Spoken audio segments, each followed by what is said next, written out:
অনেক সময় হয় কি, ফেসবুকে আপনি কাজ করতে এসেছেন, নিয়মিত করতেছিলেন, হঠাৎ অসুস্থ হয়ে গেলেন, আর সেই সময় কোনো ধরনের ভিডিও আপলোড করতে পারতেছেন না বা পারলেন না, দেখবেন আপনার সাথে কেউ নাই।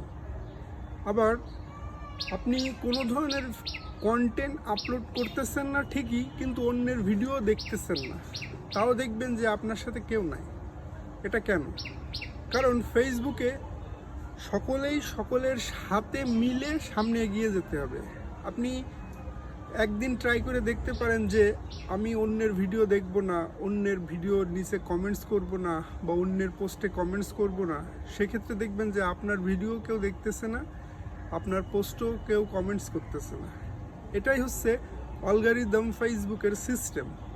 আপনি অন্যকে যতটা ভালোবাসা দিবেন, ফেসবুকও আপনাকে ততটা ভালোবাসা দেওয়ার চেষ্টা করবে। এখন ইদানিং হয়তোবা আপনি ভাবতেছেন যে আমি কোন ধরনের ভিডিও মেক করলে বেশি বেশি কমেন্টস, রিয়াকশন, শেয়ার বা আমার অডিয়েন্সগুলো সেই ভিডিওগুলো সম্পূর্ণ দেখবে।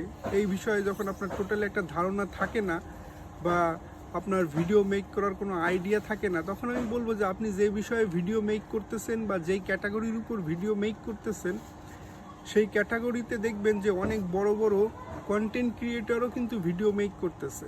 আপনার চেষ্টা করতে হবে সেই ধরনের ভিডিও ক্যাটাগরি অনুযায়ী সার্চ দিয়ে, আপনি ফেসবুকেই সার্চ দিয়ে আপনি দেখতে পারেন সেই বড় বড় কন্টেন্ট ক্রিয়েটররা কোন বিষয়ে ভিডিও মেক করতেছে আর তাদের কেনই বা এত পরিমাণ ভিউ হচ্ছে।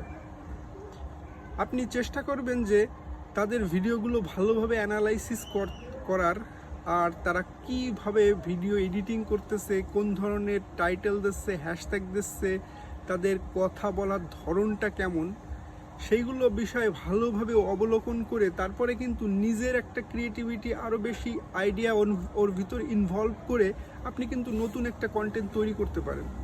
এমন না যে তার দেখা দেখি সেম টু সেম আপনি ভিডিও তৈরি করবেন, না, আপনার নিজেরও কিছু ক্রিয়েটিভিটি থাকা লাগবে। তাহলে ওই ভিডিওটা যখন একজনের সামনে যাবে, ওই ভিডিওটা সেলিব্রিটি সাধারণত ভিডিওগুলো সকলেই দেখে, আর যদি ওর সেম টু সেম ভিডিও যদি আরেকজনও করে, তাহলে সে বোঝে এটা কপি করা।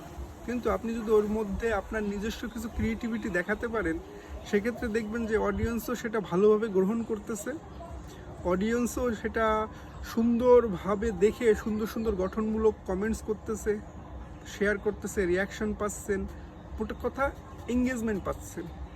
এখন এটাই হচ্ছে অন্যতম একটা মূল বিষয়, যে আপনারা যদি ভিডিও তৈরি করার আইডিয়া না পান, সেক্ষেত্রে আপনাকে ডেফিনেটলি অন্যের ভিডিও তো দেখতেই হবে, অন্যের ভিডিও দেখে সুন্দর সুন্দর আইডিয়াগুলো গেইন করতে হবে, গেইন করার পরে নিজের ক্রিয়েটিভিটি দিয়ে সেই ভিডিওগুলোই আবার তৈরি করতে হবে।